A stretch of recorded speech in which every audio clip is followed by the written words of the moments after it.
John Lennon's Auntie Mimi Smith. Well, I'd battled against it, for quite a long time. I didn't want him wasting his college time and missing lectures by wasting his time playing the guitar.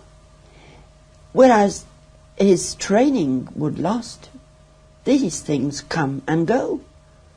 They're playing a guitar 1 week, everybody's clamouring for them, then they disappear.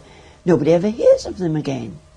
And then what was I going to do if I had a boy of 21 thrown back on my hands, qualified for nothing? Well, he's a bit like yourself, a soft soaper. And he'd pick me up, and kisses on the cheek. Maybe can I have a guitar? And he hadn't any money to get a guitar. There was only me could buy him one. And I remember we went to Liverpool, and we went into a guitar shop. They were all over the place. I didn't know anything about them, so he chose one, and it was £17. I knew they had something, but nothing. Nobody expected this. It was a shock to them too. Oh, he'd nip down weekends, well, I couldn't say any day. Suddenly there'd be a whirlwind, and he'd come in. But it was usually if the pressure was getting a bit much, and he'd come down here and do cartwheels on the beach by himself, nobody else there. Until one time one of the ferrymen must have noticed who it was. And the next thing, the TV cameras were up here. So I was annoyed, and he said, "Oh, Mimi, you mustn't be annoyed." He said, "Really?" He'd probably get £5 for ringing up, and saying that I was down here. Sometimes we'd be talking about current affairs and how the pound was going up and down, and that sort of thing. And another time he'd be reminiscing about his childhood. The funny things, because I was always chasing him, I knew what he was up to before. What he could not make out was how I knew when he was up to something. Mrs. Smith on John and Yoko's 1969 Bed-In for Peace. I certainly did. I just found him, telephoned him, and I said, "That's enough. Thank you, we've had enough. Keep that lock for the music hall." Well, although he rebelled and said, I'm not going to do as you tell me, but he always did. Mimi on meeting Yoko Ono. I've met her in London, and I've met her once down here. That was in the early days when he brought her. Well, I didn't know what it was all about. I wondered who it was. And I said, "Who's this?" And he pushed his head, "It's Yoko." But I didn't think anything of it, But I did say, "What do you do for a living?" to her. And she said, "I'm an artist." I said, "That's very funny. I've never heard of you." My name is Mary Elizabeth, but I've never been anything else but Mimi. But when he'd been naughty, as I'd say, and I'd ring him up and I said, "Don't have me to come to New York." And then he'd say, "Oh, just being grumpy." So as soon as he said that, down goes the phone, you see, and then I'd wait for about half an hour. And to get friendly with me again, he always said, "Hello, is that you, Gertie?" "Never mind, Gertie." Honestly, the place is full of presents. These pearls, everything. And I could have had anything in the world. But I'm just one of those people that are rather Spartan, and I don't want anything. And you see, with him phoning for so long, certainly once a week and sometimes twice a week, the phone is so clear. I didn't feel that he'd been away at all. It was as good as seeing him. John's auntie responds to critics of her famous nephew. I've never heard anything like it in my life. And if these things crawling out of the woodwork, why don't they come out while he's alive and let him defend himself? Why wait till he's dead? And well-timed and deliberate, every one of them. But I think they're sick-deprived people, obsessed with sex, craving for attention. And then, the end. Night before he was murdered, 2 hours. And he was saying, I'll be seeing you soon, Mimi, I can't wait to see you. And then, of course, at 5 o'clock the next morning, it came over the overseas news. And honestly, if I thought he was dead, I don't think I could go on. I don't think of him as dead.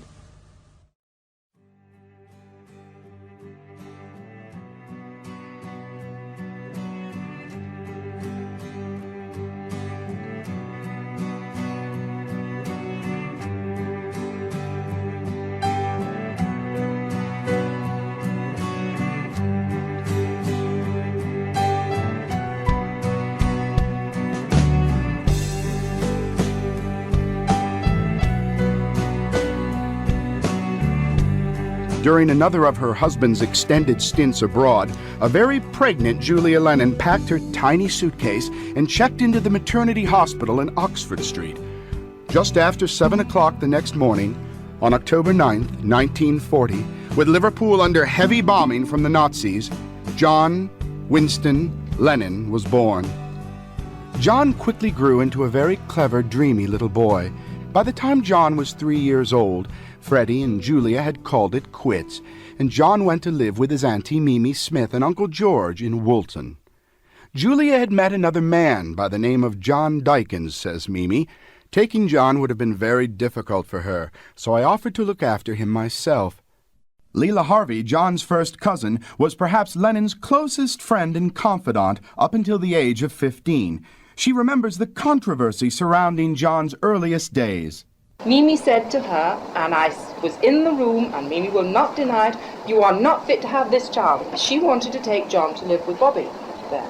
And he said, no, you're not. And Mimi wanted him. He was a very sweet little boy, you know, very cute, very pretty, as you can see his photograph there. And she wanted him. Mimi didn't have children. She said, no, you're not having him. You're not fit to have this boy, because she would gone with somebody else. And he stayed there. In an exclusive 1986 conversation between Paul McCartney and John's younger sister Julia Baird, Paul recalled the much misunderstood Auntie Mimi. At first you might think a bit cantankerous, you know, a bit sort of cantankerous, I mean, but she wasn't. She had a twinkle with it. She was one of these women, as I say, just good and forthright. I like that in women. I like them to stand up for themselves, you know. John's first school was Dovedale Primary. He was a cheerful boy, full of fun and mischief, who impressed both schoolmates and teachers with his natural leadership and naughty sense of adventure. He was also quite creative. By the age of 7, he was even writing his own books. One of them, Sport, Speed, and Illustrated, edited by J.W. Lennon, contained a witty collection of poems, caricatures, and short stories that hinted at his talent as a writer with a keen sense of the absurd. Lennon's sister Julia comments on John as a big brother. Very noisy, bouncing up and down, very good with the girls. That's me and my sister. He was just a brother hanging around the house, really. When he was just 12, John left Dovedale for Quarrybank Grammar School, just a mile or so away from his auntie's house on Menlove Avenue. John's years at Quarrybank were characterized by the consistent academic failure and random creative achievement of a young man struggling with the seed of genius sown in the soil of middle-class conformity. Shortly after the death of John's Uncle George in 1953, his mother Julia re-entered his life. Although John heard very little about her whereabouts over the years, he often wondered about her and secretly wished he could see her again. Then, when he found out that she lived just a few short miles away in Allerton with her common-law husband John Dykins, whom John preferred to call Twitchy, and their daughters Julia and Jackie, he was thrilled. Once again, Paul looks back at John's relationship with his charismatic mother Julia. I always thought she was a very beautiful lady and a really nice woman, and I know John absolutely adored her. One, obviously on the level that she was his mum, so he just was totally bonded to her, I mean, for that. But also because she was like a very beautiful woman and a very spirited woman, you know, as I say, we were talking before, she taught him banjo. Now, I mean, it's very sort of gay in the old sense of the word. Yeah. You know, she's very lively, a very fun person, very lively woman. I remember her long red hair. I remember her being sort of very good looking, Full as of I say. life. Full of life, yeah. Julia encouraged John in whatever he wanted to do, but most of all, it was Julia's knowledge of popular American music that turned on John and his pals. Leela Harvey recalls John's first major musical influence. She played the banjo. Of course, he got his ear from Judy. If she was going out, she would get her banjo and she would sing things. Like she sang like, what's the Vera Lynn voice? In early 1956, John and his friends Eric Griffiths, Len Gary, Colin Hanton, Pete Shotton, and Rod Murray got together and formed a skiffle group they called the Quarrymen. Named in honor of Quarry Bank Grammar School, the group played its first gig at the annual Empire Day celebrations on Rosebery Street. Meanwhile, having long since swapped the old trumpet his dad had given him for a guitar, Paul McCartney was making progress. Always the perfectionist, he practiced everywhere, in the lavatory, in the bathtub, on the bus, or even at school. Ivan Vaughan, an old schoolmate of John's, had recently met and befriended Paul McCartney. On June 15, 1956, the two boys went together to see the Quarrymen perform at an outdoor party at the Woolton Parish Church. For the first time anywhere, Paul McCartney recounts his initial meeting with John. First time I met John was at Woolton Village Fete. And I'd been invited there by Ivan, who was our mutual mate. Ivan Vaughan. Ivan Vaughan, yeah. He's born on exactly the same day as me, Ivy, 18th of June 1942, so we've always had a lot in common as well as that, I mean, besides that as well. So you were Ivan's friend before John was? So, no. Or you were mutual without knowing each other? John lived in Mendips, Ivan lived behind Mendips, the sort of garden away or somewhere, so they were mates from where they lived. Ivan was my mate from school, and he said, do you want to come to the Woolton Village Fete? You know, a couple of the lads are going to be there and stuff, and I'll take you. So I was, I think, I was younger than 16, I think, because I think John was about 16. I think I was maybe at 14 and a half, 15. Well, I know we all went up to that fete. Nanny came over with Michael, Harry, me, Jackie, John, my mother. We all went to see John playing. That's right, he was playing on the... So what year was that then? Good question. Paul was impressed with what he heard and remembers John singing the Dell Vikings' Come Go With Me. Yeah, so I'd been invited there by Ivan, and he took us along, and I remember sort of coming into the village fete like you do, you sort of enter the field, it's all on, you know, it's all side shows. Scouts and cubs and everything. It's everywhere, cubs and side shows and that. And music, you know, from these little tannoy system. And it was John and the band. And they had, what was it? It was John, Len Gary, Pete Shotton, Colin Hanton on drums, Griff on guitar, and maybe Nige Wally, who was like officially manager, but he managed to get up on the stage. He's okay. Anyway, but he's a good lad. Away. So I remember I was amazed. I mean, I saw the band and I thought, oh great, well I'll listen to the band because I was into the music and that. And Ivan said, you know, I know a couple of the lads in the band. These are my mates. Had you not gone along to sing yourself? No. I'd just come as a guest in the fete with Ivan. We were in the audience watching. I remember John singing his own words of a song called Come and Go With Me. Because we'd heard it on the radio. He'd heard it on the radio. I had two in my house, but I didn't know he knew it yet. And it was a lovely song by the Dell Vikings called Come and Go With Me. And he didn't know the verses, but he knew the come, go with me, you know, little darling, come go with me. But So then you there's supplied the words. So he did his own little words, which were good. They were like from blues things. Down to the penitentiary, all this stuff, you know, like bluesy. Come on, go with me, which weren't on the real record. And I remember at the time he was playing banjo chords on his guitar, because as fellas look at other fellas' fingers and kind of say, what's he playing Well, there? of course, our mother had taught him to play the banjo. That's what it was. Yeah. I thought John was good. Yeah. He was really the only outstanding member. All the rest slipped away. You know, the drummer was pretty good, actually, for what we knew. Then Col Hanton was good. And he had some... See, this is one of the reasons I know they liked Col was I think he had the record Searching. Oh, yeah. And that was big currency, you see. And then afterwards, after they'd finished playing, Ive took us up to the church hall, just behind the church. It was like up the hill a bit from That's where right, the fete that's was, right, yeah. We went up there, and by now they were the band, and they'd finished their set, so they were kind of, having a beer. It wasn't crazy drinking or anything, but it was just like social, bit of fun. And I remember John looking, we used to really think John looked kind of pretty cool because he was a bit older than us, and he would do a little bit more greased back hair than we were allowed. Our parents had really, I just didn't dare do it. It was just like that, in the way my dad was, really. So John was kind of, quite groovy. And he looked a bit of a Ted then. He did have a drape. Oh, yeah. He was, he was pretty cool. He had nice big sideburns, as we called them, sideboards, or Elvis called them sideburns. So it was the American one. So I remember him just leaning over me, and we were around a piano in the church hall, and there was a couple of guitars. And on the guitar, which I think must have been backwards, but I had a mate from the Dingle who had a guitar, so I was a little bit used to even playing, turning the guitar upside down. I played a bit of 20 Flight Rock, and I knew a lot of the words, and that was like very good currency in those days. I realise now, then you just knew the words, and they just really wanted to be getting the words to that song. Like hadn't got them to come go with me. That was one of the big things then. How'd you get the words, man? Well, I know a fella who lives in Bootle, and if you take a bus to him, he knows B7. Yeah. What?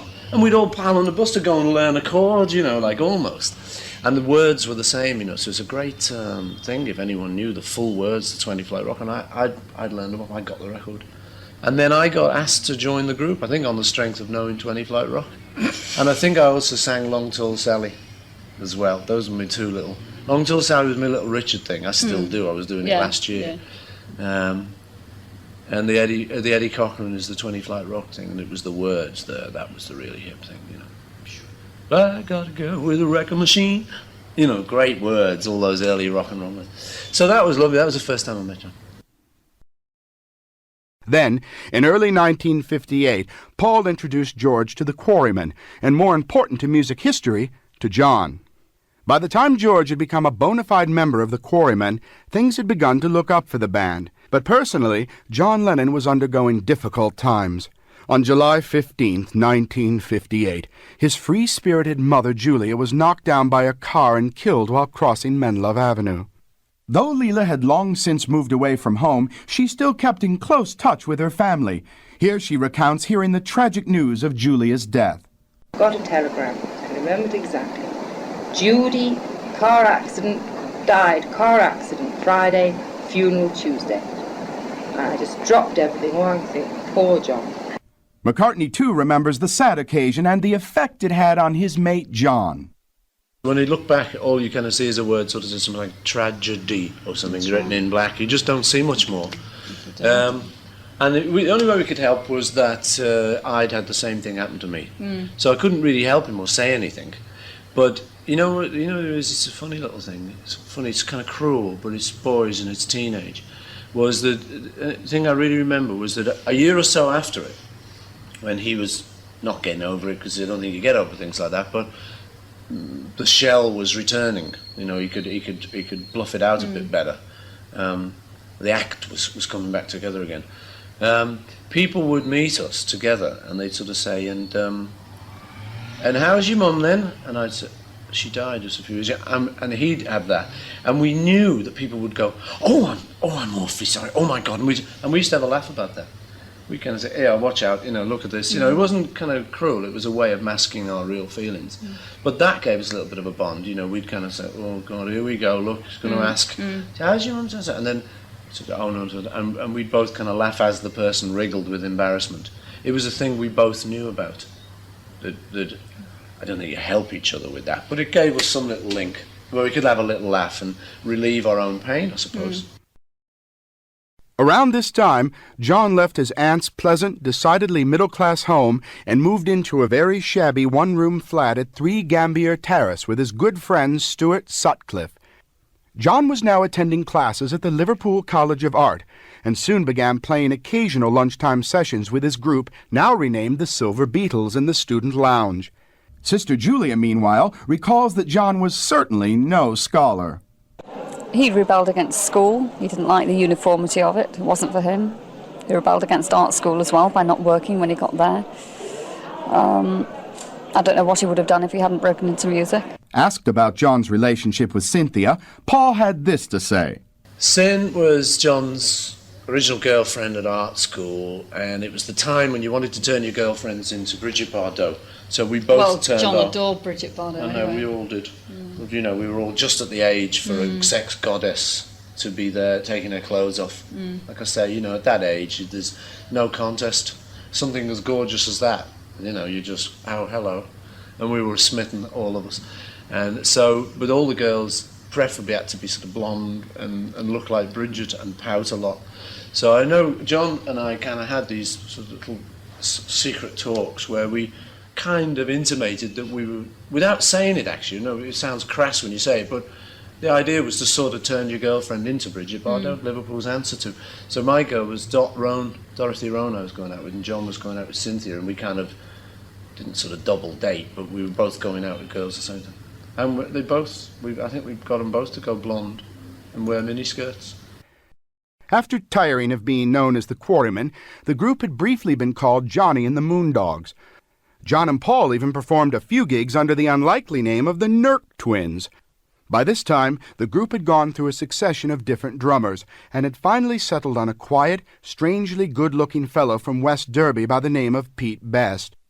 Tony Mansfield, drummer for Billy J. Kramer and the Dakotas, who now shared Brian Epstein as a manager with the Fab Four, remembers the early leather-clad Beatles at the Cavern. I heard them do Love Me Do a few times, and which was completely different, obviously, in the drumming and everything, because Pete Best was with the group at that time. When we first knew the Beatles and played with them, this is 1962 now, the end of 61, 62.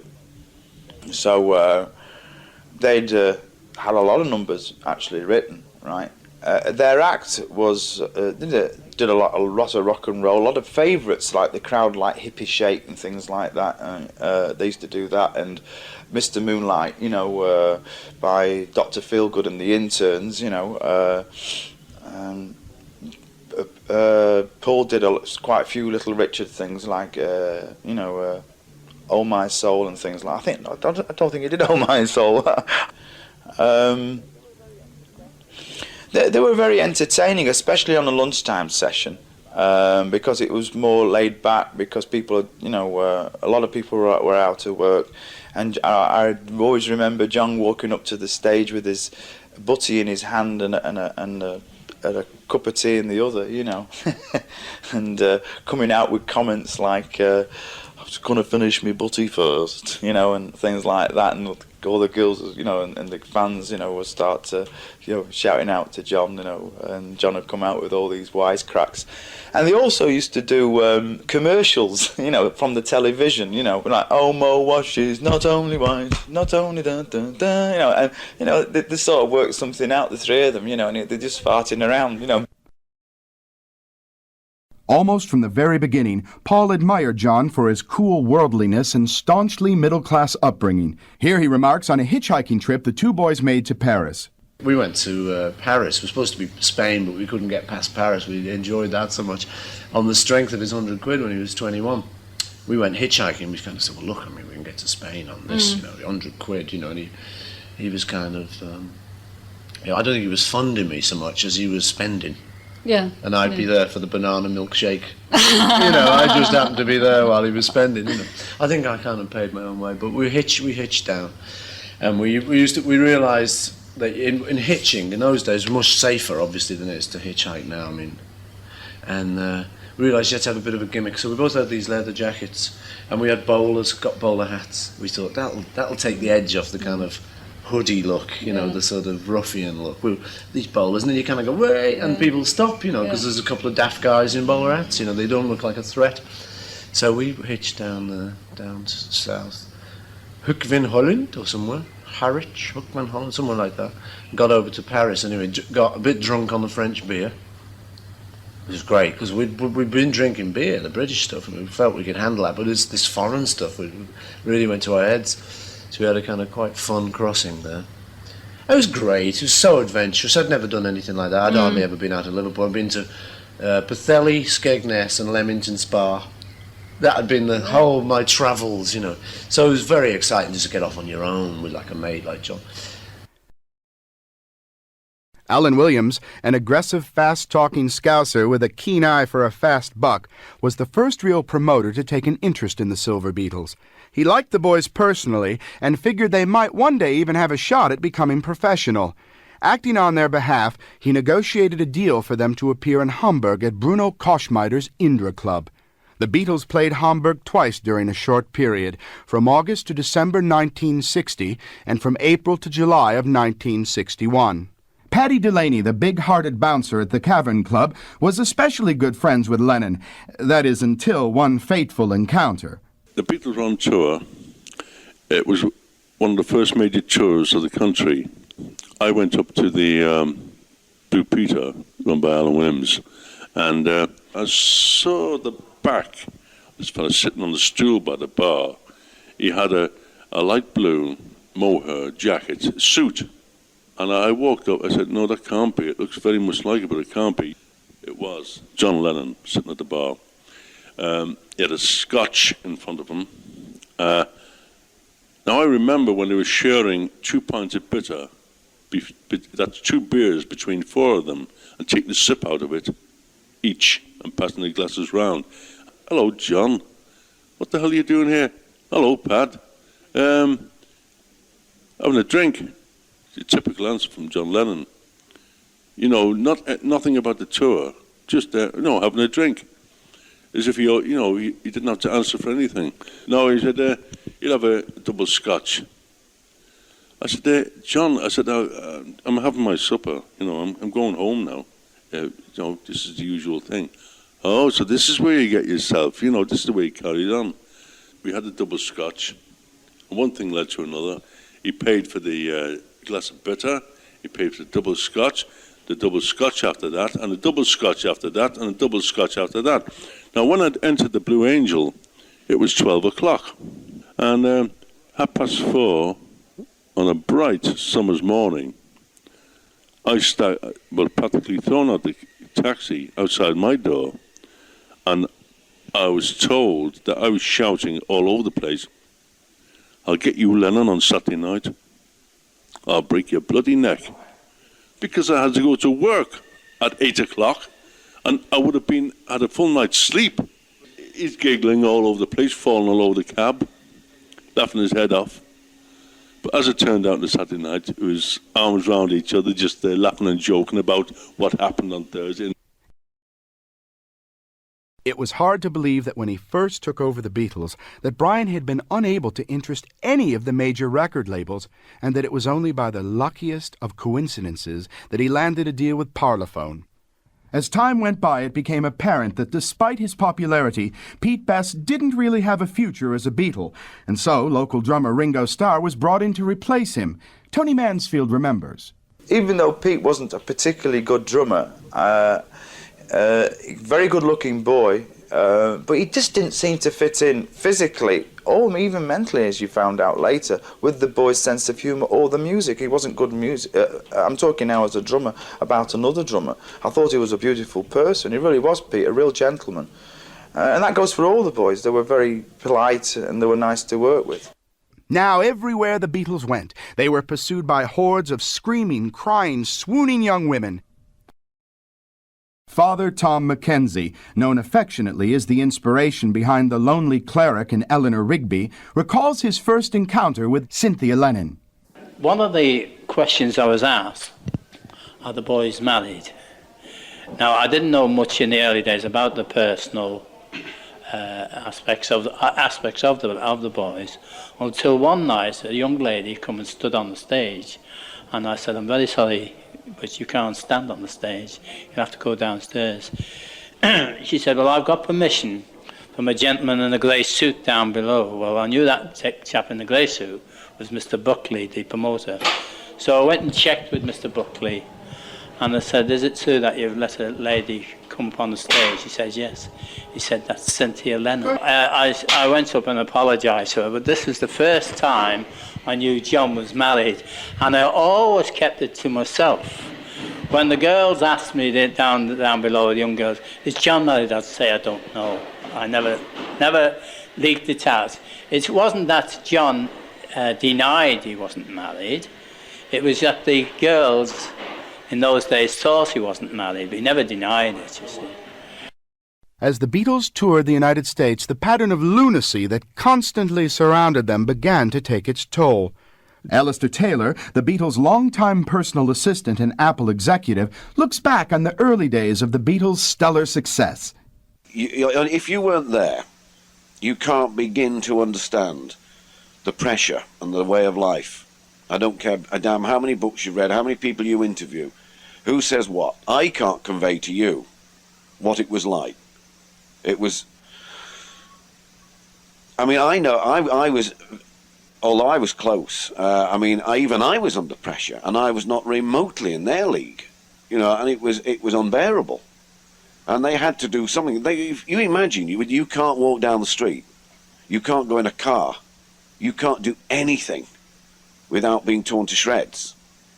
Day in, day out, night in, night out. John's latter-day right-hand man, Richie York, recalls the non-stop madness of the Beatles' manic heyday. And suddenly there were all these girls, 50, 60 girls tearing down the corridor after him, and they were crazy. And they got in the car and they were jumping on it and everything. I mean, it was just absurd. What did John say? What would he say? Well, he just thought it was normal. I mean, he was used to it, yeah. What would they do if they caught him? I don't know.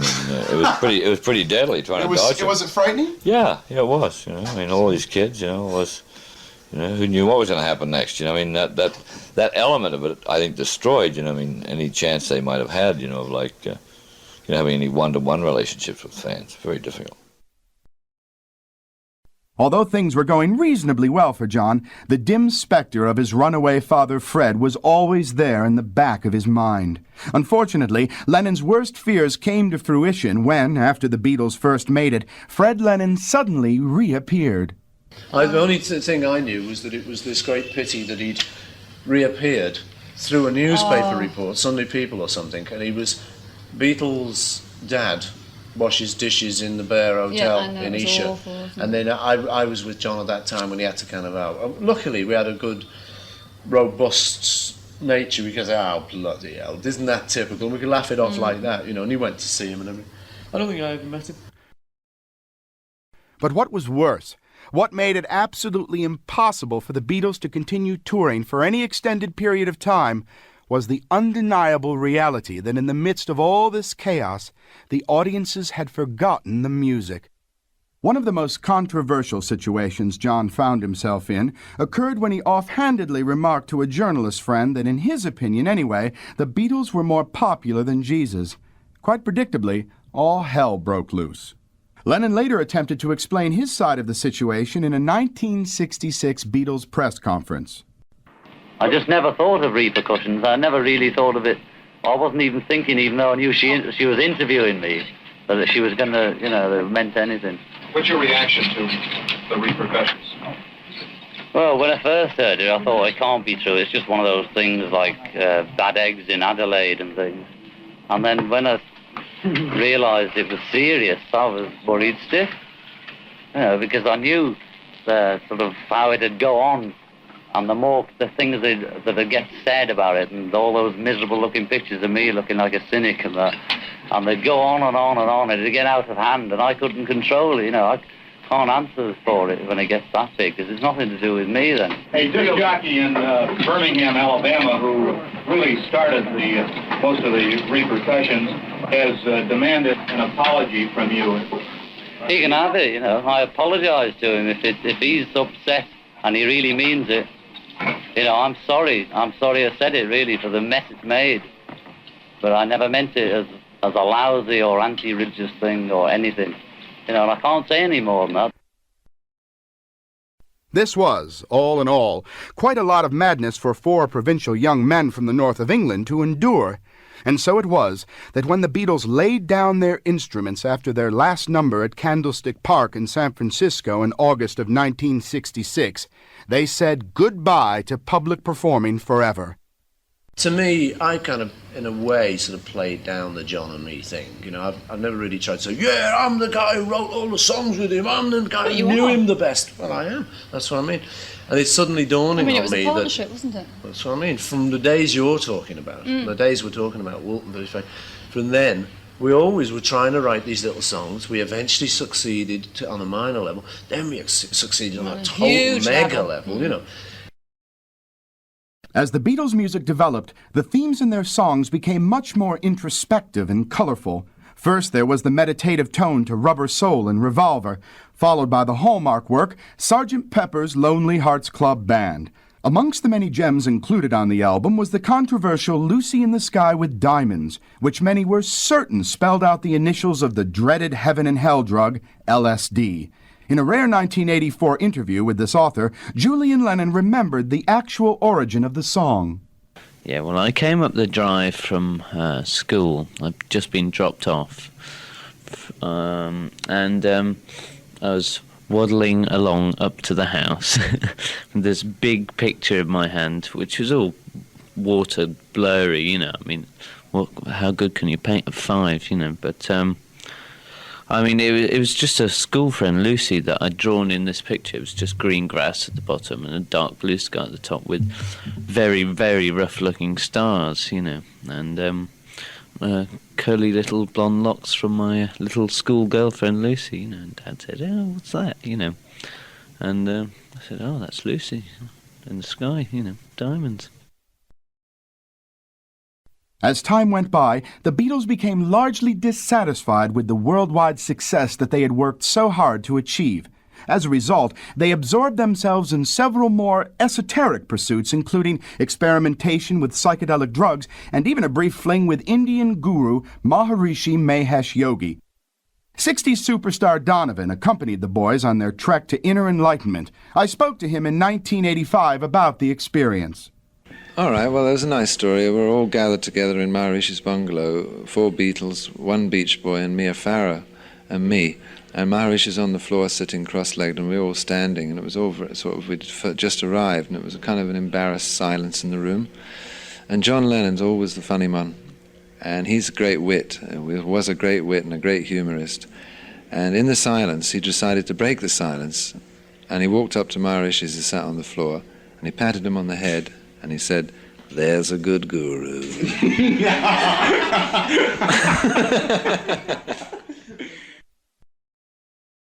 For Paul, George, and Ringo, it may have been Yoko Ono's dramatic appearance on the scene that put the final nail in the group's coffin.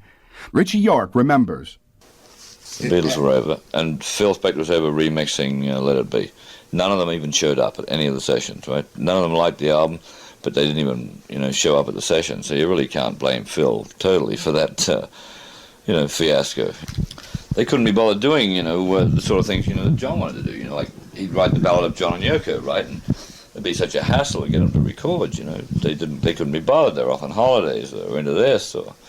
They'd got that. I mean, the whole, drive of the group had gone, in '68, and it was, just a case of, Abbey Road was done with, each of the guys in the studio separately and everything. It was not a group effort. But John and Paul were never there together, ever, for that album, not once. 3 years after John's tragic passing, I spoke to Yoko Ono at the Dakota apartment home she shared with John, where she had this to say about the inspiration behind the Abbey Road classic, Because. I was playing Moonlight Sonata, I think, and John said, "Oh, it's beautiful, beautiful. Could we just hear the chords and could we, play it from this end and all that, sort of backwards." And he used a sort of chord progression from the back on. It worked, Well, it wasn't quite the reverse. It wasn't exact or anything. That was the inspiration, And yes, well, in classical music, chords are nothing really. We know all sorts of, we know all the chords, let's put it that way, right? But in the rock, I think, knowing some chord progression means a lot, So that's the kind of thing I learned. I thought, oh, you mean you don't know all the chords, It's very interesting. But, John knew a lot,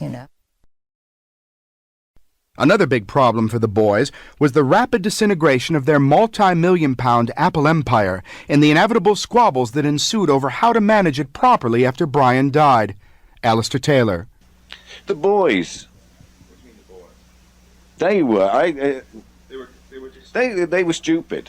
You know, I mean, we all got accused of ripping them off, and of course there was stupidity, but they wouldn't listen.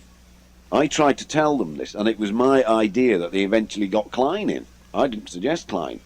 I'm the guy that actually said to them one day, look, this is stupid. We cannot manage this business. Let me tell you something now. One Sunday, we were sitting in Hilly House, was it? Yes, Brian's private office, having a Apple meeting. The boys and myself and Neil. And they just picked up the phone there and then on a Sunday morning and said, hey, let's get hold of Derek.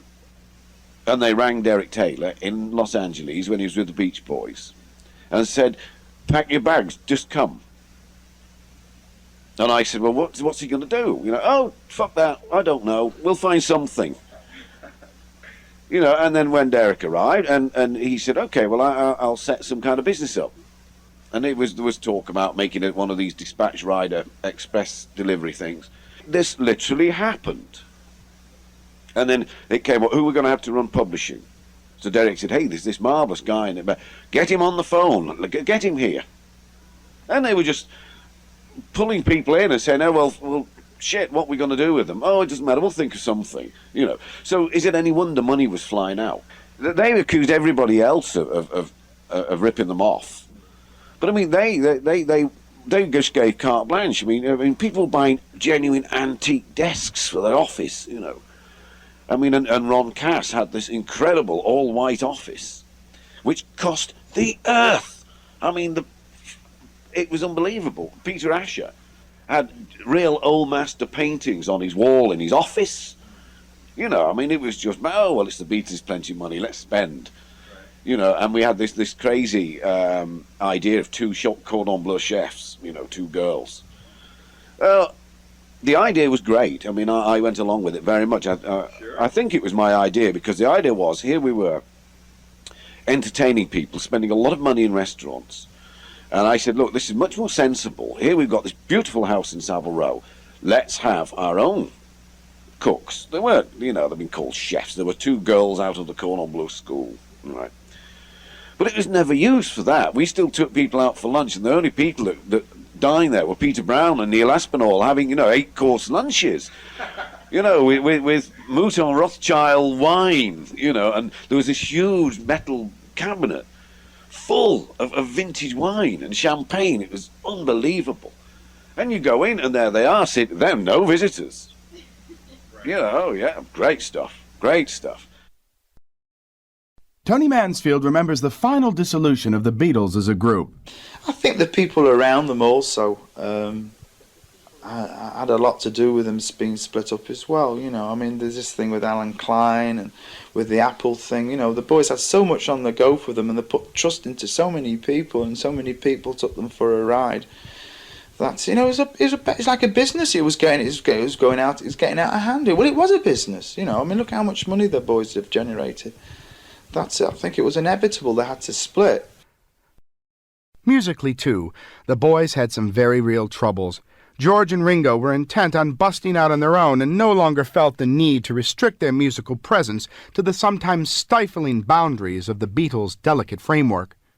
The Fabs were also becoming aware that their prolific output could no longer be easily contained on one or even two conventional LPs.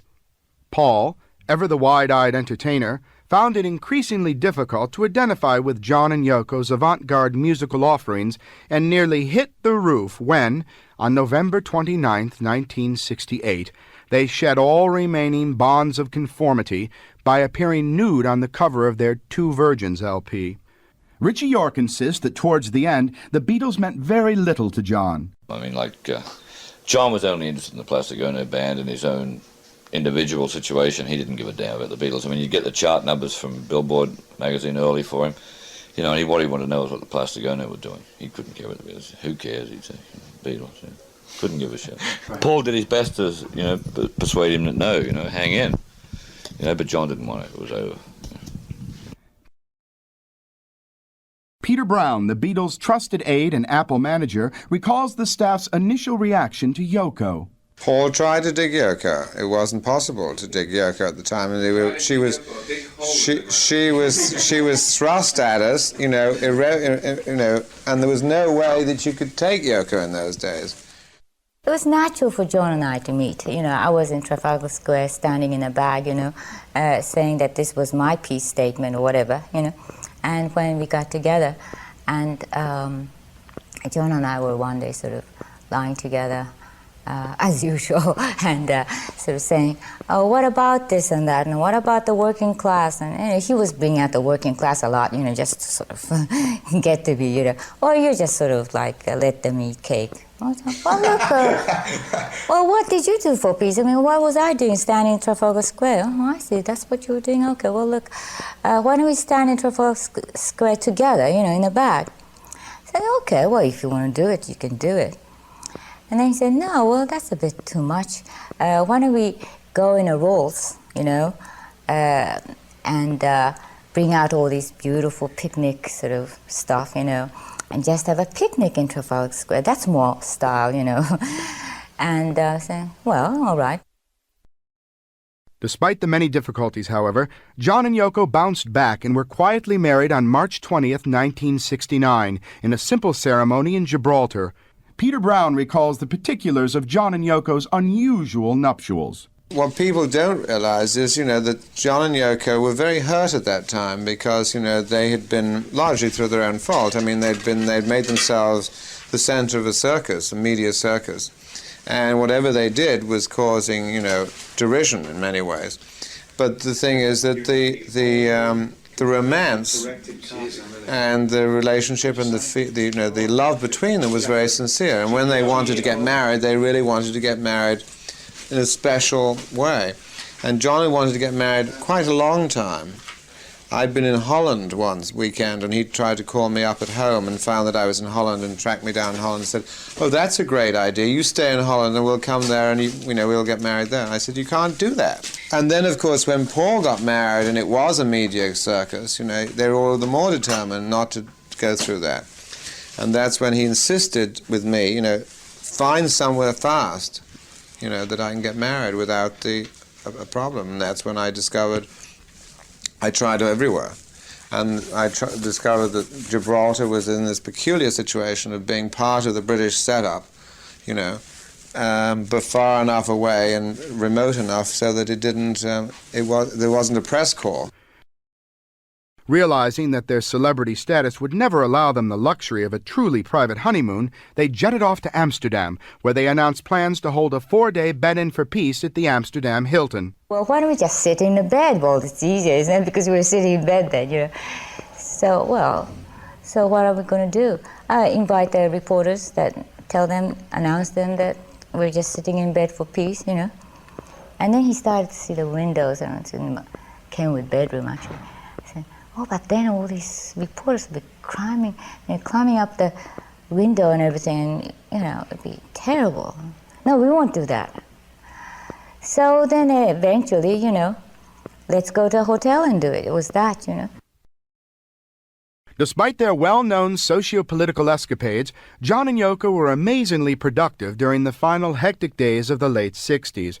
Legendary rockabilly singer Ronnie Hawkins, a close friend of Lennon's, remembers some of the strange goings-on out at his place when John and Yoko took up residence.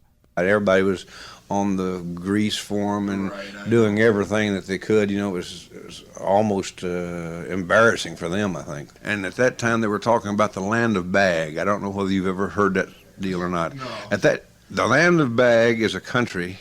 And Yoko tried to apply for the United Nations for it. But it's an imaginary, there's no such land. But it's a land of all the right laws and the right rules and no guns and everybody's happy and everybody helps one another. And John wanted me to be the first knight. Sir Ronald the Good Knight. Yeah, and so I got down on my knees and they went through the whole thing, just like it was England. He and Yoko would be the main king and queen or whatever, because there was a lot of weird things going on there. You take it with a grain of salt? Oh, no, I just said, sure, it sounds like fun. I said, So I rose and I was Sir Ronald the Good Knight. When John explained things, boy, it would be wonderful if the world was like that. He says it's just a dream. He says, but it could be reality because all people have to do is just stop being greedy, just stop fighting and killing and being greedy, and the world would just be an unbelievable place. At that time, and when I tell you this, I'm just telling you my opinion, it was more like a mother-son relationship than a husband and wife. Like, we celebrated his 30th birthday, so he was 30 years old. But then after I got to England and found out his background, I could understand it a lot better because he didn't have a real good childhood. His mother died young, and then the aunt or something, and then something else happened. And then the real tragic thing was after they hit big, all the relatives and friends popped up from all over the world wanting money. And they got to send in nasty letters because they thought he was making $1 billion a minute and wondered why he wasn't putting them in palaces or something. As Ronnie remembers it, though within just a few months the Beatles were to be no more, during the latter half of 1969 it was still pretty much hush-hush. They were trying to keep that a little bit of a secret. I figured out what was going on just from what he said, and that's not because at that time he and Paul weren't speaking at all, and the only business was done, I guess, either through Anthony Fawcett or maybe Yoko with somebody, but at that time it was and nobody dreamed of it because they still had an album or two coming out. you could just sense it, and I'm sure no one knew that he was coming to town.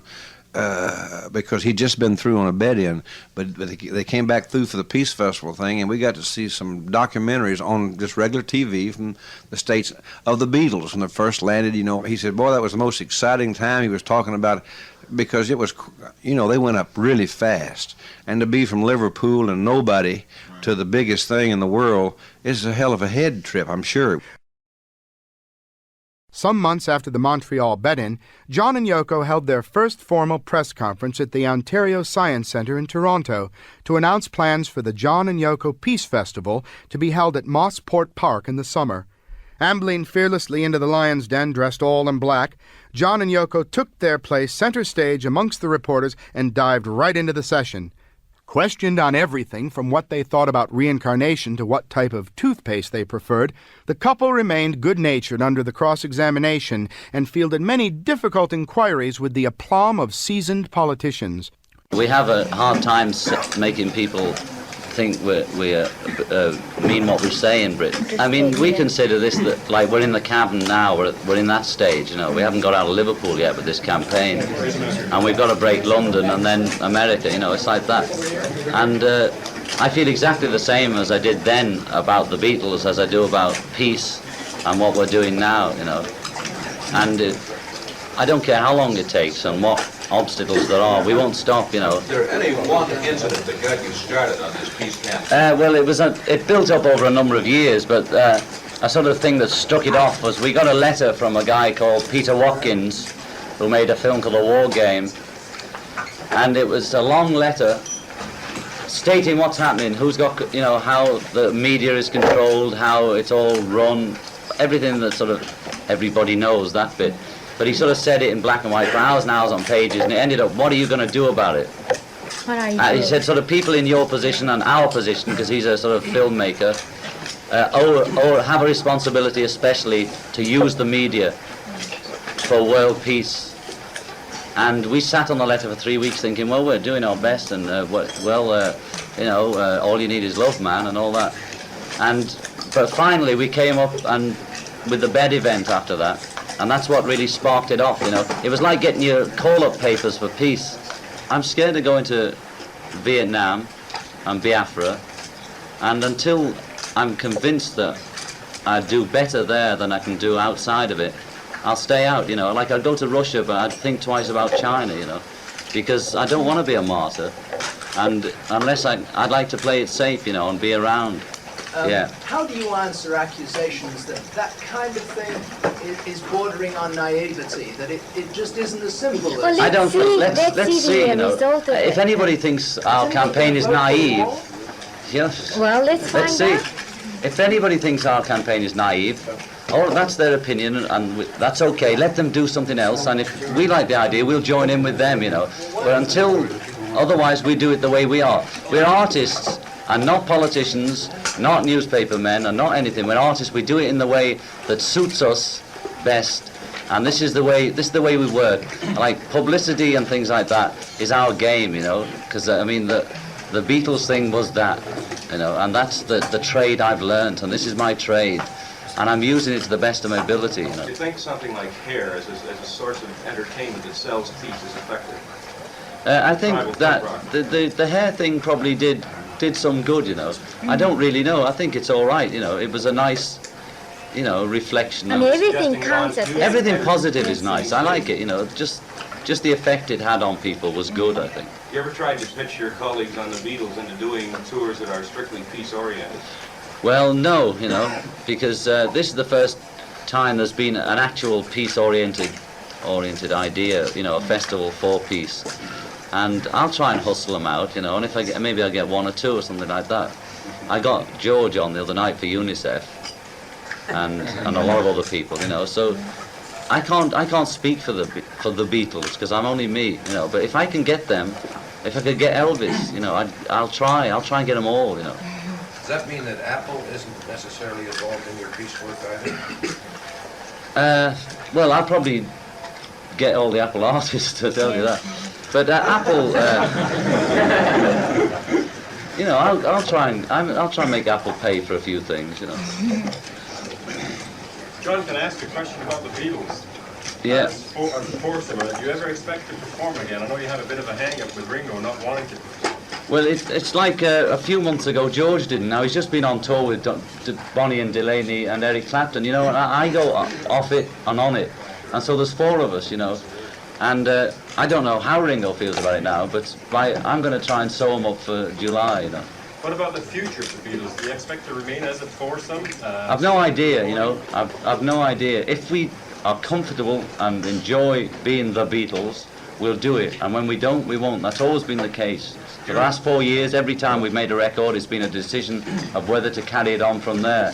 Now, the point is, in the old days, Paul and I would knock off an LP and write most of the songs and do it. Now, nowadays, there's three of us writing equally good songs and wanting that much space. Now, the problem now is, do you make a double album every time, which takes 6 months of your life, or do you make one album, we spend 3 or 4 months making one album, maybe get 2 tracks each? That's the problem, you know. It's just a physical problem, you know, and whether we do it or not, I've no idea, you know. John, how seriously do you consider the possibility that in your pursuit for peace, that your manner of clothing, your hair, would alienate more people than would ever convince them to come over to your Yes, side? I understand that. Many people say, well, why don't you get a butch haircut and an eye-tie suit, you know? Now, the thing is, that's what politicians... I try and be as natural as I can in the circumstances. We do. Politicians do that. Now, how many members of the public are gullible to politicians with a nice picture of the family, the dog, and a whore on the side, church on Sunday? Now, I could do that. I don't think people would believe it, you know. That is the politician's way. I don't think youth certainly doesn't believe it anymore. You know, and there's a sort of... We have an intuition about having leaving one gate open. There's an old Chinese saying that if the castle falls from within, say like America, no communists are going to overrun them. The place will collapse from inside.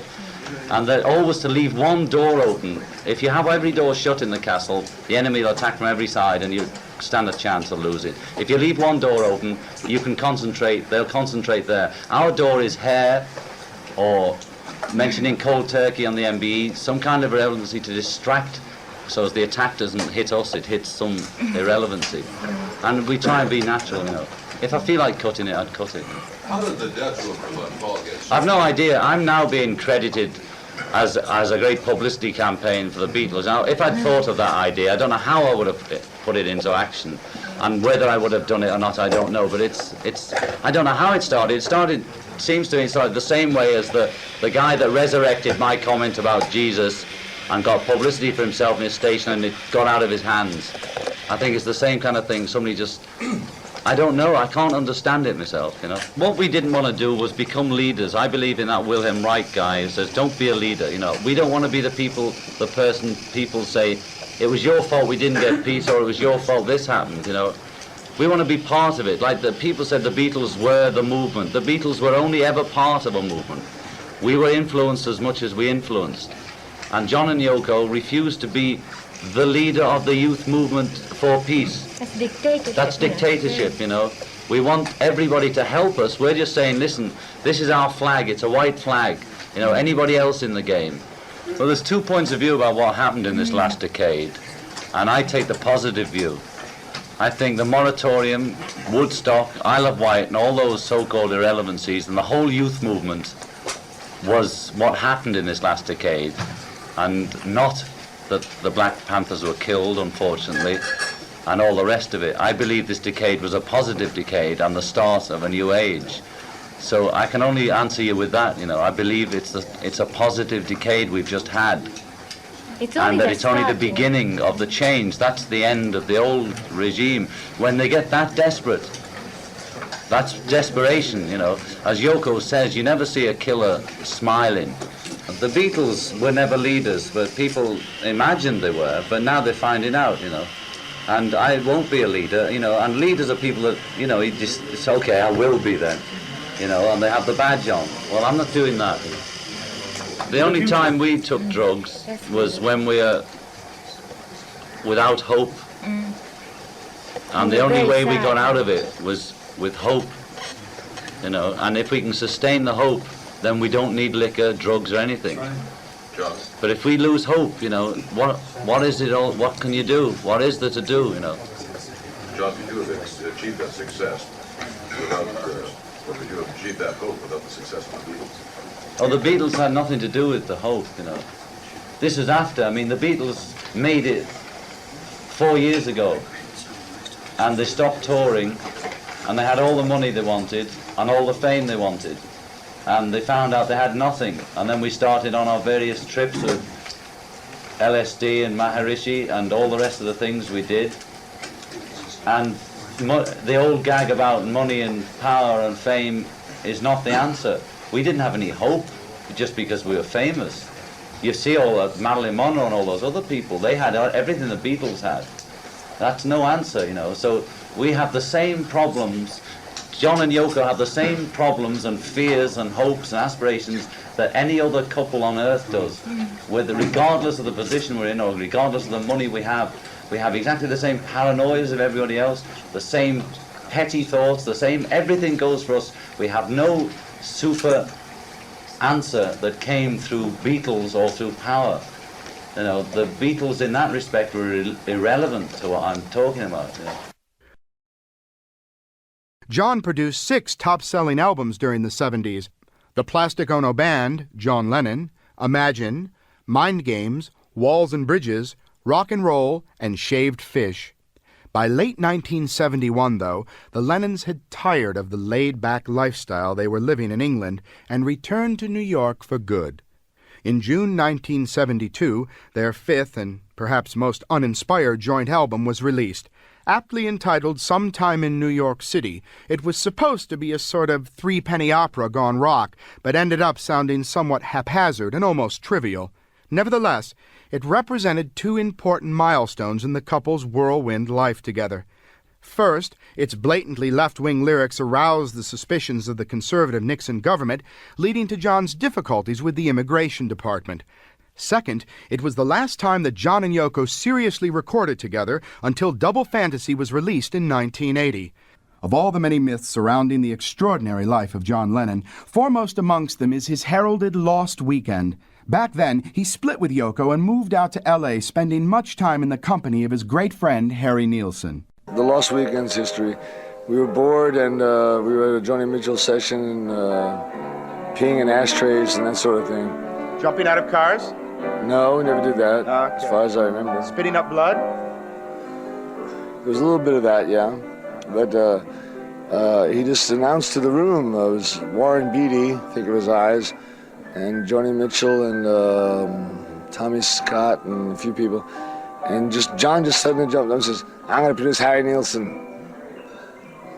And I didn't know whether we were drunk or not, you know, and so a couple of days later he says, what do you think? You know. Anyway, he woke up earlier. He was shining his shoes at the time. He's a man who shines his own shoes, you know what I mean?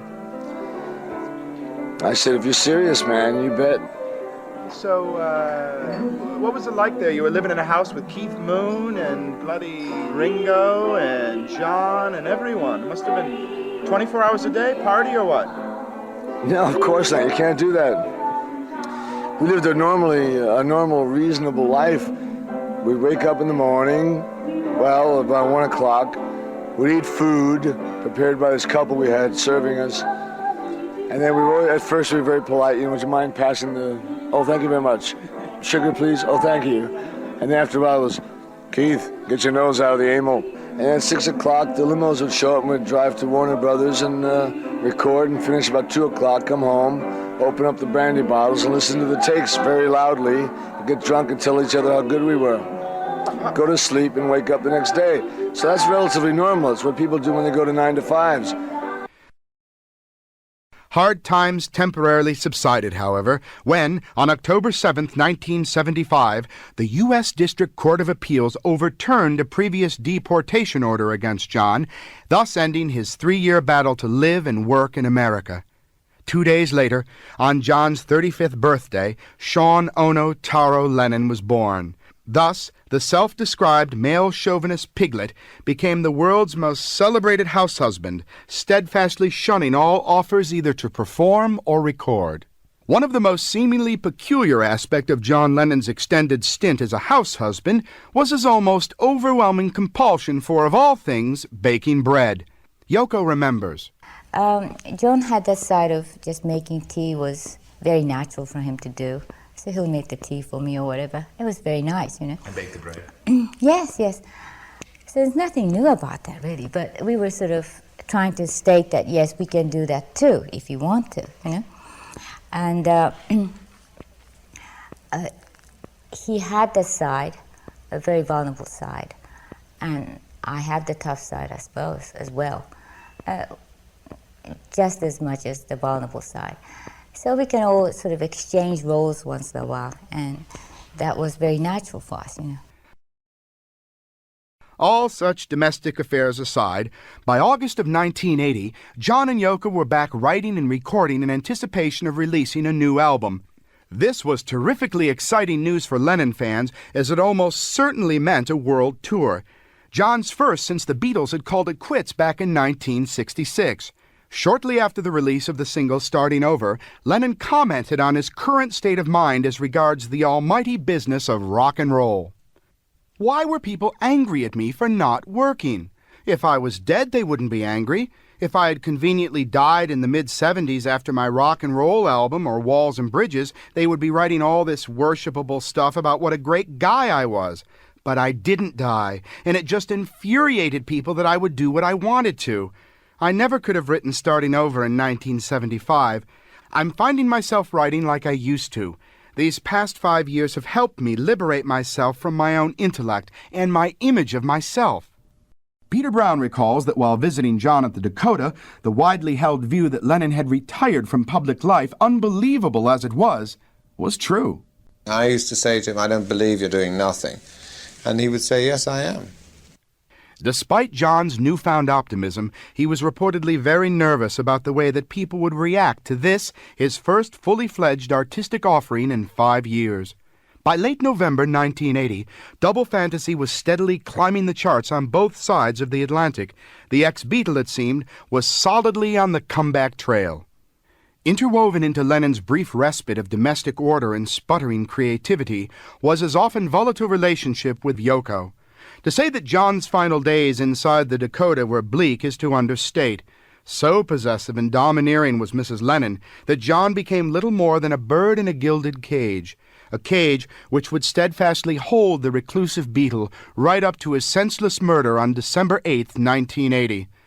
I'll tell you what the plan was. We were going to go to San Francisco that Thursday to join a march, I think the next day, Friday maybe, was it?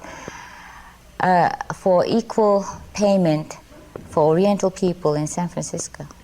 And it was announced. We sent a statement there. And John was very, very happy to do this because John had a son who is half Oriental, So he was envisioning carrying Sean and saying, here's, and equal Living payment. proof of the harmony. Yes, but that was one of the things we were going to do. I was still sort of shaking in bed, so to speak, and the bedroom was, not now, but the old bedroom that John and I used to sleep in, which is right on the 72nd Street side. So all night, these people were chanting, or they were playing John's record even, so that I hear John's voice, which is really, at the time, was a bit too much. Since John died too, in the past 2 years, there were many, many things that happened in my life that I just never expected. Very cruel things, terribly heartbreaking things. And it just, it was an experience. I mean, I just had to learn another lesson, And also, because the myth is that the Beatles and Yoko or whatever, And I'd like to say that because until I met John, I didn't really know what the Beatles was about. I suppose I heard about them, like most people in those days did, not the fans, but, as a social phenomenon, Paddy Delaney looks back on the day he first heard the news of John's passing. I didn't find out until I went to the bus stop to come into town, and one of the fellows that knew me, knew that I'd worked at County Club, said, "What do you think about John?" I said, well, "What about John?" He said, "You're dead." I said, "You're joking." Now, immediately, I might have thought, God forgive me, because I've never known John to take drugs. My knowledge of John, I thought of drugs, and then I said, it didn't stop me from asking what happened. He said, "You shot." Oh, Christ. How do you mean shot? In what happened? He said, "Oh, apparently, some bloke went up." So I came out, stupid fucking Americans, What the hell's going on here? Kennedy, the whole lot. I said, "Now John Lennon." He said, "They're all shooting the wrong people." Richie York remembers John's legacy to the world. John's a very misunderstood guy, and a very sincere, dedicated man, a real humanitarian, a man that believed, that things didn't have to be the way they are, that they could be different, if we all set our minds to it. I think all any of us can do is keep the spirit alive, John's spirit, what he was trying to do, and that's all any of us can do, and I think that anything any of us do in that regard is fantastic. In a touching quote, Nielsen too looks back on his dear friend John. I miss him very much. I like to say I was a very close friend. I wasn't a very close friend. No one was a very close friend to John other than the Beatles. Did he miss the Beatles? Was he mournful about what happened over the, Someone told me a few minutes ago they saw John walking on the street wearing a sign saying, a button rather, saying, "I love Paul." And this girl who told me that she asked him, "Why are you wearing the button?" And he says, "I love Paul." This is because I love Paul. Over the years since John's death, there has been much speculation over Paul McCartney's apparently heartless reaction to his former partner's passing. As Wings co-commander Denny Lane tells us, however, it was very far from the truth. All I know is that the next day... What were you working on? We went into work. What were you working on? Oh, God knows. Tug of war? I don't know. Yeah, probably. Okay. George Martin was there, Jeff Emmerich. It was at Air Studio. I was at George's studio, George Martin's studio. Now, this was the strange thing that happened was that I went into work sort of knowing, I sort of knew that Paul would come into work anyway, because the best way to deal with anything like that is to keep working, take your mind off it as much as possible, be around your friends, whatever. And although I expected a call to say Paul won't be coming in today, I kind of knew in the back of my mind he probably would be there, maybe late or whatever. But anyway, he was driving up from Sussex and he turned up. And as usual, noon, we were sitting there and he went, "I don't believe it." He was obviously physically shaken. He didn't know what to say, really. He didn't know how to say things. And we were looking like out the window, Air Studio's like 6 floors up. in Oxford Circus, looking right down on, you know, on the middle of London. And down at the bottom, a truck went by, a dark green truck went by, and it said Lennon furnishing or something like that. Lennon something. And I went, look at that. And he, you know, and then he started to talk. And he said, look, he said, I'll tell you something, I'm never going to fall out with anybody again in my life for that amount of time and have the possibility of somebody dying before I get a chance to square it with them. What about the way they hounded him for saying it's a drag? Well, it's a drag because what else do you say? What do you do? Write a book there and then, you know, he might burst out into tears, who knows? You know. So he just wanted to get away from you. Yeah, he wanted to get away from anybody asking him questions. And I certainly never asked him any questions. I waited for him to talk, and if he wanted to, he did, and if he didn't, he didn't. After John had left us, the accolades from friends and family began to roll in from around the world. Amongst them were 5 particularly touching tributes. Donovan recalls the real John Lennon. He had a wicked tongue. He could. I mean, his word when you were talking to him, or he was in the room, or he said something about something. Well, we all know this. He had such a wicked tongue that he could cut people right to the quick. He wasn't cruel, was he? No, he was honest, and that was to a fault. He was honest. Therefore, people considered him to be very hard and forward. But that's the way he protected his sensitivity. By saying exactly what he felt, and he was a very sensitive man inside, and it was a great loss to the world. I remember everybody remembers exactly where they were when it happened, and he does rank with Kennedy and Martin Luther King and Gandhi as a figure for peace in the world. That his passing was there was a great shock wave right across the world, you know, and people felt it right to the. And you never know what you've got until you lose it. You know, you never, like in the blues, the old blues, they sing, you never miss your water till your well runs dry. And that's what happened. We didn't miss John until he'd gone. We didn't really appreciate him until he'd gone, you know. Outrageous 60s crooner Tiny Tim, too, was touched by the great work of John Lennon. Sorry, unfortunately, a great tragedy for America that he had to be shot in this country. But at the same time, America also made the Beatles, and so in a sense, you know, it's equalized in one respect. But still, it's an unfortunate situation. I performed a number on a show which I don't think was put on the air, but I sang a tribute to John Lennon. And it went something like this. Here lies John Lennon, in life sang many songs. He had his joy and sorrow, was oft times sad at heart. May his sleep here be peaceful, beneath God's clear blue sky, while passing drop of flower where John Lennon lies. Stand By Me man Benny King had this to say. I think that out of all the writers I've known over the years, and I've known quite a lot, I have a lot of respect for him as a great writer. And as a singer, he's fantastic. He doesn't have a great voice. He puts me in mind of, in the Blackfield, Otis Redding, who didn't have a great voice, but had a great way of delivering. He had a feeling, you know, and James is like that. No great voice, but what a feeling, what a deliverance, you know, like, ooh, a natural born, you know, storytellers with words, yeah. In a 1984 press conference in New Zealand, the usually tight-lipped George Harrison remembered John. Everybody in this room has had friends who've died, or parents or relatives or something. It's not a particularly happy affair at the best of times, let alone when some loony does it. It affects you the same as Gandhi or Mrs. Gandhi or Kennedy, anybody, except it's a bit closer to home, that's all. The last word, however, belongs to former Cavern Club compere and early Beatles crony Bob Wooler, who made this emotional statement when I first spoke to him in Liverpool in 1983.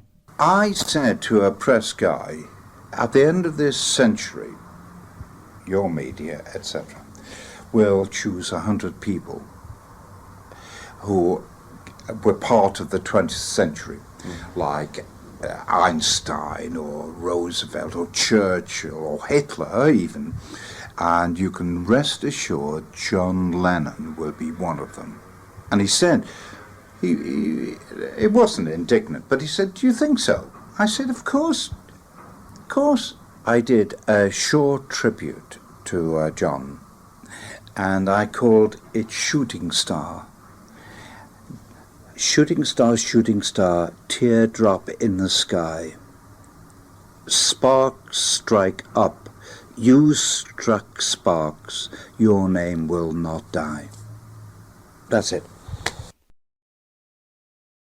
During those first few days following the tragedy, the media covered the story with a fierce devotion reserved only for the world's elite. Lennon's chiseled image was everywhere. Radios, newspapers, and the telly continuously broadcast details of both the world's reaction and the terrible crime itself with deadly regularity. Yoko herself issued a statement to the media in the harrowing aftermath of that fateful night. I told Sean what happened, it began. I showed him the picture of his father on the cover of the paper and explained the situation. I took Sean to the spot where John lay after he was shot. Sean wanted to know why the person shot John if he liked John. I explained that he was probably a confused person. Sean said that we should find out if he was confused or if he really had meant to kill John. I said that's up to the court. He asked, what court? A tennis court or a basketball court? That's how Sean used to talk with his father. They were buddies. John would have been proud of Sean if he had heard this. Sean cried later. He also said, now Daddy is part of God. I guess when you die, you become much bigger because you're part of everything. I don't have much more to add to Sean's statement. The silent vigil will take place on December 14th at 2 p.m. for 10 minutes. Within hours of the composer's death, both Paul McCartney and George Harrison issued press releases illuminating their views on the tragedy. After all we went through together, I had and still have great love and respect for him, wrote Harrison. I am shocked and stunned. To rob life is the ultimate robbery. This perpetual encroachment on other people's space is taken to the limit with the use of a gun. It is an outrage that people can take other people's lives when they obviously haven't even gotten their own in order. Adds McCartney, John was a great man who will be sadly missed by the world, but remembered for his unique contributions to art, music, and world peace. Several other people once close to Lennon were besieged by the press in pursuit of their feelings in the tragedy. Two figures whom the media very aggressively stalked were Aunt Mimi and John's first wife, Cynthia. Both women, however, were virtually overcome with grief and only reluctantly consented to talk after it became apparent that it would ultimately be much easier than not talking. Since his mother died, John had always looked upon me as his mum, said Mimi. There was never any possibility that he would be just an ordinary person. He would have been successful in anything he did. He was always just as happy as the day was long. I will never recover. Obviously as much in love with John as ever, Cynthia, too, was predictably crushed. A violent and untimely death like Lennon's leaves everyone who admired him with a mixed bag of very raw, unresolved emotion. Despite his tragic passing, however, John Lennon continues to mean a tremendous amount to millions around the globe. Even more, his timeless music is almost certain to endure for generations, a beacon of personal freedom, collective hope, magical daydreams, and goodwill that will likely shine forever. And for that, we thank you, John, most heartily. My position on violence is I don't believe in it. I think we all have violent tendencies. I think it can be channeled.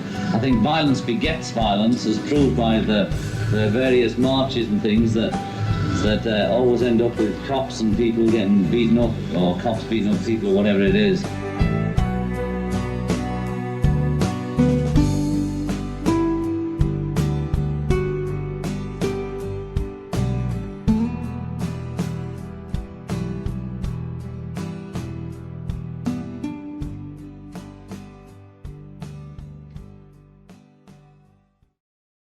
British Beatle John Lennon, who gave his Member of the British Commonwealth Medal back to the Queen, chose Canada for his base this week to spread the message that war is over if you want it. He had some other things to say, too. This is the only country where people have come and offered us to help us so far. Every other offer we have is for us to help them. And you don't know what it's like the other way around. When somebody offers us help, it's just, It's very beautiful. we get... In the middle of the Revolution number 9, it says something about if you want a contribution. Do you get a lot of requests that way for, help the revolution? We get lots of requests, various requests. The begging letters are the most constant. 90%. And they vary depending on what we're doing at the moment. If we're having a miscarriage, we get many, many people who have had miscarriages too, and just £100 for a new car will save us. And if we got married, there's many people who are saying, we were married too, but my wife died and my leg fell off and my head went black. And, so it's usually that kind of hype, But we select the things we want to help, Yeah. What do you mean by peace? Just all its aspects. Peace of mind, peace in the street, peace in your own home, peace throughout the world. Really means no violence, or violence that's channeled and doesn't hurt. That's what I mean by peace, I think. I can't define things, I'm not Peace from of that mind. school of thought. I'm not educated to talk like that. I talk in jingles. I'm in monosyllables. I can't even say that, And so peace means that to me. Don't hurt people. You gave your OBE? MBE. MBE? Oh, we don't know. OBE's one better. Oh, really? Oh, really? Yes. we got the weediest one. We usually start from the... I gave it back, because it always embarrassed me. I was a bit of a hypocrite to take it, but I was on the make. And I'd been thinking of giving it back for a long time. I'd discussed it and thought about it and put it off like you do about anything, like getting, I don't know, I was going to say a haircut, but something like that, like getting your teeth fixed. I was always going to do it. Whenever I remembered it or saw somebody put it on a letter, I used to flinch, because I'm basically a socialist. And so I was always thinking I'll have some event like the bed-in, and then I'll announce, and I'm going to get the MBE back. So you gave it back to a socialist government? Yeah, well, they gave us it. But the thing was, it was an event in itself, and it was just a gimmick to just wave the flag and say, remember Biafra, because Britain is more responsible, although we think everybody's responsible for all the things. Britain must be aware of its responsibilities in Biafra, and for our government policy towards the US, Vietnam thing. The war departments after World War II became the defense departments. There's no reason they couldn't become the peace departments.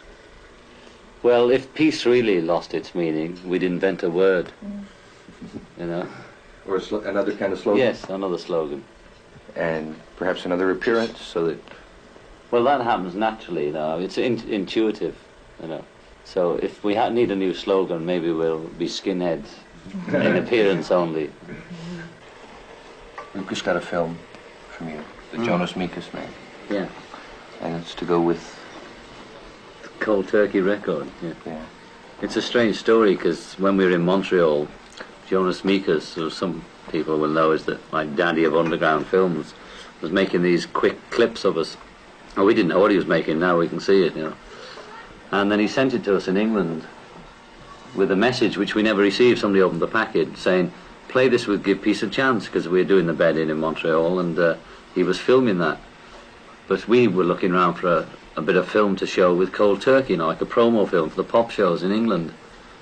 And so we just tried it, and we just put on his film with the record, and it just went bam, bam, it just fitted so well. The timing and the length. And the length and everything was so extraordinary that we said, that's it.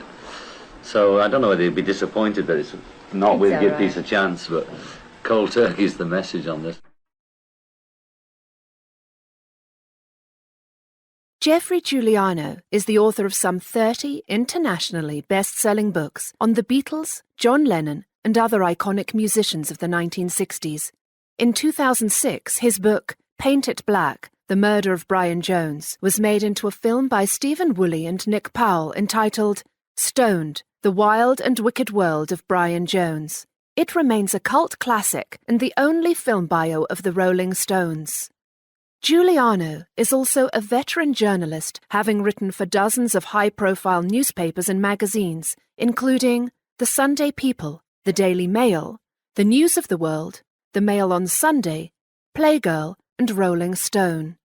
A noted film actor, Giuliano starred in such movies as Vikingdom, Scorpion King 3, Jules Verne's The Mysterious Island, The Fifth Execution, Far Cry 3, Fire Desire, among many. In addition, he hosted the long-running North American syndicated radio series, Geoffrey Giuliano's Roots of Rock, for 5 years, as well as pioneering the audiobook industry in the 1990s by authoring, narrating, and producing over 250 original, non-book-based, interview-driven productions.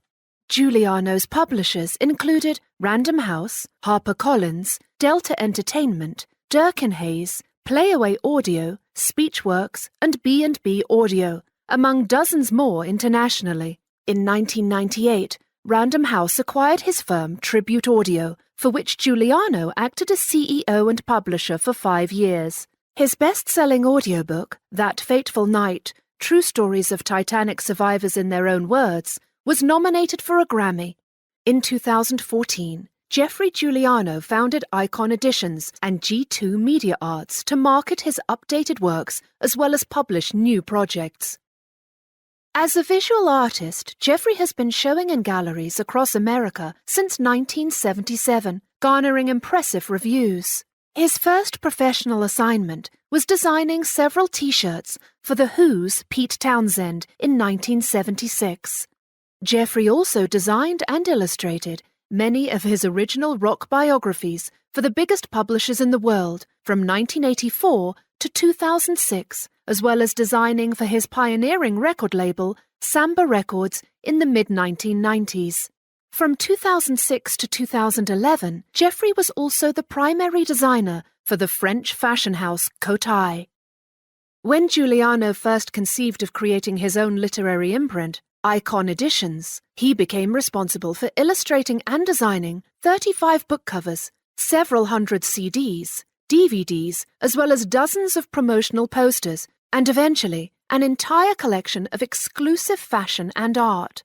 The expansive Design by Giuliano brand grew out of Geoffrey's impressive commitment to the arts and is the culmination of a lifetime's work by an extraordinarily talented and determined Renaissance man.